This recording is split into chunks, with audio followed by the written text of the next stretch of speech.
তোমরা বলেছো তোমরা দিল্লির আধিপত্য মানবে না, ভালো কথা। এখন সাধারণ মানুষ বিশ্বাস করে বাংলাদেশ এখন আমেরিকার আধিপত্যের আন্ডারে চলে গিয়েছে।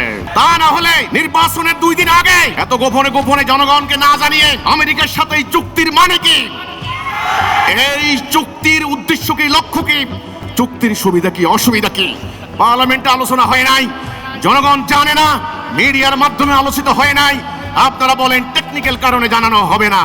তাহলে নির্বাচিত সরকারের আন্ডারে করুক, নির্বাচনের এই ঢামাডোলে সবাই যখন ব্যস্ত, আমেরিকা তাদের চুক্তি নিয়ে ব্যস্ত। তাহলে দিল্লির আধিপত্য থেকে আমরা মুক্ত হয়ে আমরা কার আন্ডারে চলে গেলাম? আমেরিকা সাম্রাজ্যবাদের আন্ডারে চলে যাচ্ছি। আমার দেশের মানুষের আশঙ্কা, আমার দেশের মানুষের ভয়, আমার দেশের মানুষের ভীতি, আতঙ্ক।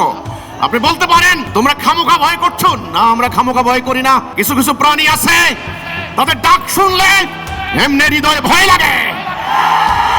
আপনাদের কথাবার্তা শুনলে, আপনাদের আচরণ দেখলে, আপনাদের আমল দেখলে, আখলাক দেখলে আমরা আতঙ্কিত, ভীত, সন্ত্রস্ত।